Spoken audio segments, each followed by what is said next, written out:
Clip number 173۔ اس clip میں آپ قرآن پاک کی سورہ نساء کی آیت نمبر 19 سے 21 تک کی تلاوت، ترجمہ اور تفسیر قرآن صراط الجنان سنیں گے۔ بسم اللہ الرحمن الرحیم۔ ترجمہ، اللہ کے نام سے شروع جو نہایت مہربان رحمت والا ہے۔ یا ایہا الذین آمنوا لا یحل لکم ان ترثوا النساء کرہا ولا تعضلوهن لتذهبوا ببعض ما آتيتموهن إلا أن يأتين بفاحشة مبينة وعاشروهن بالمعروف فَإِن كَرِهْتُمُوهُنَّ فَعَسَىٰ أَن تَكْرَهُوا شَيْئًا وَيَجْعَلَ اللَّهُ فِيهِ خَيْرًا كَثِيرًا۔ ترجمہ، اے ایمان والو، تمہارے لیے حلال نہیں کہ تم زبردستی عورتوں کے وارث بن جاؤ، اور عورتوں کو اس نیت سے روکو نہیں جو مہر تم نے انہیں دیا تھا ان میں سے کچھ لے لو، سوائے اس صورت کے کہ وہ کھلی بے حیائی کا ارتکاب کریں، اور ان کے ساتھ اچھے طریقے سے گزر بسر کرو۔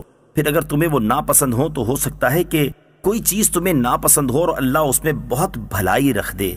لا یحل لکم ان ترثوا النساء کرہا، تمہارے لیے حلال نہیں کہ تم زبردستی عورتوں کے وارث بن جاؤ۔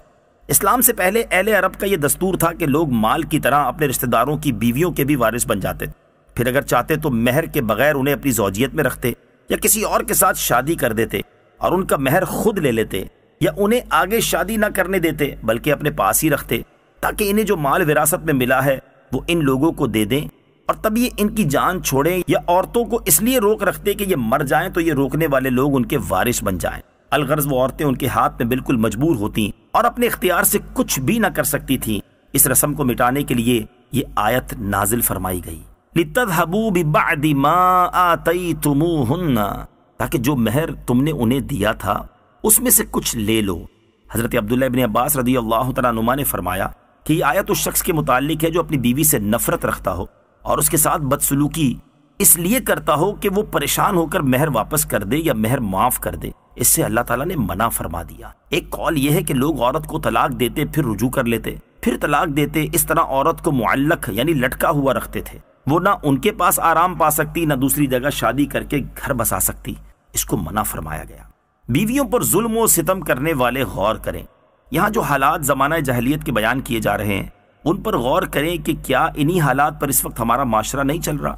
بیویوں کو تنگ کرنا، جبری طور پر مہر معاف کروانا، ان کے حقوق ادا نہ کرنا، ذہنی اذیتیں دینا، کبھی عورت کو اس کے ماں باپ کے گھر بٹھا دینا اور کبھی اپنے گھر میں رکھ کر بات چیت بند کر دینا، دوسروں کے سامنے ڈانٹ ڈپٹ کرنا، لتاڑنا، جھاڑنا وغیرہ۔ عورت بیچاری شوہر کے پیچھے پیچھے پھر رہی ہوتی ہے اور شوہر صاحب فرعون بنے آگے آگے جا رہے ہوتے ہیں۔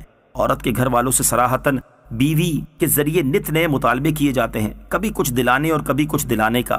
الغرض ظلم و ستم کی وہ کون سی صورت ہے جو ہمارے گھروں میں نہیں پائی جا رہی؟ اللہ عز و جل کرے کہ قرآن کی آیتیں ان لوگوں کو سمجھ آ جائیں اور وہ اپنی اس بری روش سے باز آ جائیں۔ نیز ان آیات کی روشنی میں وہ لوگ بھی کچھ غور کریں جو اسلام سے شرمندہ سے رہتے ہیں اور ڈھکے چھپے الفاظ میں کہتے ہیں کہ اسلام میں عورتوں پر بہت سختیاں ہیں۔ وہ دیکھیں کہ اسلام میں عورتوں پر سختیاں کی گئی ہیں یا انہیں سختیوں سے نجات دلائی گئی ہے۔ فَعَسَىٰ أَن تَكْرَهُوا شَيْئًا، تو ہو سکتا ہے کوئی چیز تمہیں ناپسند ہو۔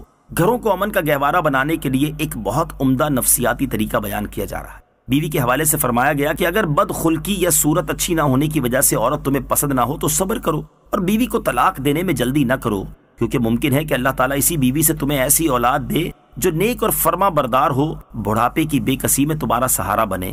وَإِنْ أَرَدْتُمُ اسْتِبْدَالَ زَوْجٍ مَّكَانَ زَوْجٍ وَآتَيْتُمْ إِحْدَاهُنَّ قِنطَارًا فَلَا تَأْخُذُوا مِنْهُ شَيْئًا أَتَأْخُذُونَهُ بُهْتَانًا وَإِثْمًا مُّبِينًا۔ ترجمہ، اور اگر تم ایک بیوی کے بدلے دوسری بیوی بدلنا چاہو اور تم اسے ڈھیروں مال دے چکے ہو تو اس میں سے کچھ واپس نہ لو، کیا تم کوئی جھوٹ باندھ کر اور کھلے گناہ کے مرتکب ہو کر وہ لوگے؟ وَآتَيْتُمْ إِحْدَاهُنَّ قِنْطَارًا، اور تم اسے ڈھیروں مال دے چکے ہو۔ چونکہ عورتوں کے حقوق کا بیان چل رہا ہے، یہاں مزید ان کے حقوق بیان فرمائے گئے ہیں۔ چنانچہ ارشاد فرمایا کہ اگر تمہارا ارادہ بیوی کو چھوڑنے کا ہو تو مہر کی صورت میں جو مال تم اسے دے چکے ہو تو اس میں سے کچھ واپس نہ لو۔ اہل عرب میں یہ بھی طریقہ تھا کہ اپنی بیوی کے علاوہ کوئی دوسری عورت انہیں پسند آ جاتی تو اپنی بیوی پر جھوٹی تہمت لگاتے تاکہ وہ اس سے پریشان ہو کر جو کچھ لے چکی ہے واپس کر دے اور طلاق حاصل کر لے۔ اسی کو فرمایا کہ کیا تم بہتان اور گناہ کے ذریعے ان سے مال لینا چاہتے ہو؟ یہ حرام ہے۔ البتہ یہ یاد رہے کہ سورہ بقرہ کی آیت نمبر 229 کی تفسیر میں وضاحت سے ہم خلا اور دیگر صورتوں میں مال لینے اور نہ لینے کی صورتیں بیان کر چکے ہیں، اس کا مطالعہ بھی یہاں کر لینا چاہیے۔ وَكَيْفَ تَأْخُذُونَهُ وَقَدْ أَفْضَىٰ بَعْضُكُمْ إِلَىٰ بَعْضٍ وَأَخَذْنَ مِنكُم مِّيثَاقًا غَلِيظًا۔ ترجمہ: اور تم وہ مال کیسے واپس لے سکتے ہو حالانکہ تم تنہائی میں ایک دوسرے سے مل چکے ہو اور وہ تم سے مضبوط عہد بھی لے چکی ہے۔